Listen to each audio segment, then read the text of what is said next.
نحمده ونستعينه ونستغفره ونعوذ بالله من شرور أنفسنا ومن سيئات أعمالنا من يهد الله فلا مضل له ومن يضلل فلا هادي له أشهد أن لا إله إلا الله وأشهد أن محمدا رسول الله اللهم صل على سيدنا محمد وعلى آل سيدنا محمد رب اشرح لي صدري ويسر لي أمري واحلل عقدة من لساني يفقهوا قولي أما بعد. Langsung saja yang kami hormati kehadapan Bapak dosen pengampu mata kuliah Manajemen Pembiayaan Pendidikan yang sekaligus beliau adalah salah satu caleg DPRD Kabupaten Bogor, Bapak Azwar Anas MPD, yang mudah-mudahan kita doakan bersama semoga beliau dimudahkan selalu dalam urusannya dan semoga beliau mendapatkan kampanye caleg DPRD pada tahun ini. Yang tak lupa yang kami hormati, yang kami sayangi dan kami banggakan kehadapan teman-teman semua seperjuangan semester 3 kelas jauh Nurul Hidayah Pusat, yang mudah-mudahan kita semua digampangkan selalu dalam mengerjakan tugasnya hingga kita mendapat gelar sarjana nanti. Sebelum berdirinya kami di sini akan mempresentasikan makalah yang telah kami buat dengan judul Peranan Pemerintah dalam Pendidikan. Namun sebelum kami menjelaskan yang lebih dalam, kami berdua akan memperkenalkan diri kami masing-masing.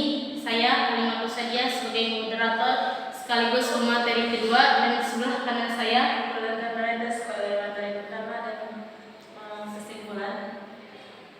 Sebelum memperdalam materi yang telah kita buat, kita ada sedikit pantun buat Bapak dosen pengampu kita, Bapak Azwar Anas MPD. Jalan-jalan bareng si cantik. Jangan lupa beli enye-enye. Bapak Azwar yang baik. Kita doakan menang kampanye. Amin. Langsung saja saya persilakan kepada Bulan Marita sebagai pemateri pertama untuk menjelaskan pembahasan yang telah kami buat.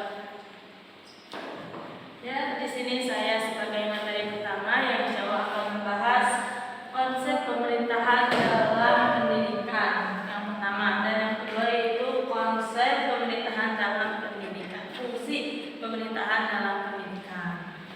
Yang pertama, konsep pemerintahan dalam pendidikan. Adapun konsepnya itu pemerintah mengusahakan dan menyelenggarakan satu sistem pendidikan nasional yang meningkatkan keimanan dan ketakwaan serta akhlak mulia dalam rangka mencerdaskan kehidupan bangsa yang diatur dengan undang-undang. Jadi di sini pemerintah mengonsepkan adanya pendidikan yaitu untuk menyelenggarakan suatu pendidikan yang nasional agar anak bangsanya itu menjadi anak-anak yang berakhlak karimah, terus mencerdaskan kehidupan bangsa yang akan datang dan meningkatkan keimanannya. Itu mungkin konsepnya itu. Yang kedua yaitu saya akan membahas fungsi pemerintahan dalam pendidikan. Fungsi pemerintahan dalam pendidikan di sini terbagi menjadi 4 bagian, yaitu fungsi pelayanan. Fungsi pelayanan itu fungsi primer yang harus dijalankan pemerintah untuk mencapai tujuan negara. Jadi ini fungsi dan tujuan pemerintah untuk mencapai agar negara kita itu lebih maju lagi.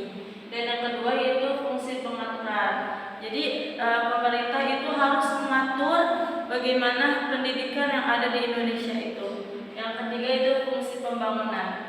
Jadi pemerintah harus mendirikan pembangunan yang layak untuk anak didiknya, untuk anak bangsanya, agar kita semua itu nyaman dalam mencari ilmu.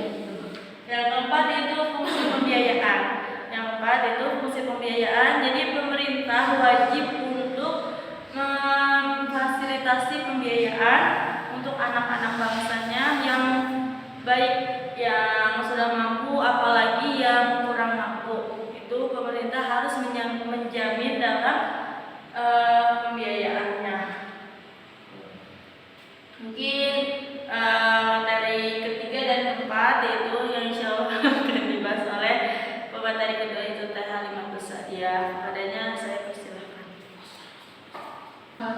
Lanjut ke materi yang kedua, itu saya akan menjelaskan tentang dasar hukum peranan pemerintah terhadap pendidikan. Dasar hukum peranan pemerintah dalam pendidikan. Dasar hukum, kita kembali ke dasar hukum kita, yaitu Undang-Undang Dasar, yang mana di sini dasar hukumnya itu Undang-Undang Dasar Republik Indonesia tahun 1945, amandemen ke-4 pasal 31 dan 3, dengan tegas menyatakan bahwa setiap warga negara berhak mendapatkan pengajaran dan pemerintah wajib membiayainya, serta dalam ayat 3 menyatakan bahwa pemerintah mengusahakan dan menyelenggarakan satu sistem pendidikan nasional yang meningkatkan keimanan dan ketakwaan serta akhlak mulia dalam rangka mencerdaskan kehidupan bangsa yang diatur dengan undang-undang.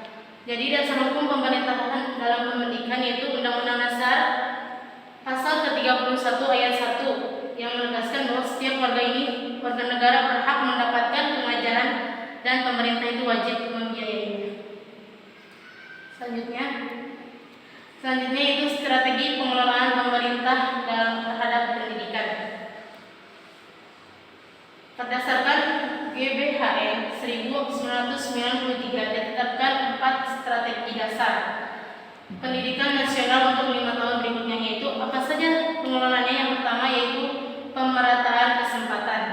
Pemerataan kesempatan ini memiliki arti bahwa lebih menekankan terhadap upaya pemerintah terhadap pendidikan agar seluruh masyarakatnya itu dapat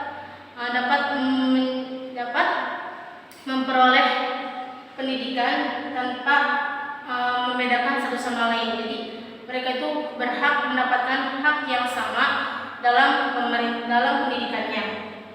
Yang kedua yaitu relevansi. Apa sih itu relevansi? Relevansi itu kesesuaian antara kemampuan dan skill yang diperoleh melalui jenjang pendidikan dengan kebutuhan pekerjaan. Jadi relevansi ini itu harus berkesesuaian antara kemampuan kita dan skill kita agar kita memperoleh pekerjaan melalui jenjang pendidikan kita. Yang ketiga yaitu kualitas. Kualitas di sini yaitu mutu ya, mutu baik itu yang baiknya atau yang buruknya. Tapi kualitas di sini itu mengacu terhadap proses pendidikannya dan hasil pendidikannya. Yang keempat yaitu efisiensi. Apa sih itu efisiensi? Efisiensi itu yaitu upaya mencapai tujuan yang maksimal. Jadi efisiensi pendidikan ini yaitu memiliki kaitan antara memperdayagunakan sumber-sumber pendidikan sebagai tujuan utama untuk mencapai kemaksimalan gitu ya. Jadi efisiensi ini yaitu upaya pendidikan untuk mencapai pendidikan yang lebih maksimal. Selanjutnya kesimpulan yang akan dibahas oleh Teh Bulan dan mereka. Alhamdulillah kita sudah sampai di penghujung, yaitu kesimpulan dari makalah yang kita sudah buat tadi. Bisa kita tarik kesimpulannya, yaitu bahwasannya pemeranan pemerintah itu sangatlah penting, apalagi di dalam segi pendidikan. Adapun mengenai pembahasan yang tadi kita bahas itu dari mulai konsepnya, konsep pemerintahan, terus fungsinya, terus strateginya, dan yang keempat yaitu dasar hukumnya. Jadi intinya peranan pemerintahan di dalam bangsa itu sangatlah penting, apalagi buat pendidikan, apalagi buat masalah pendidikan, buat masalah yang lain juga penting dan sangat penting banget bagi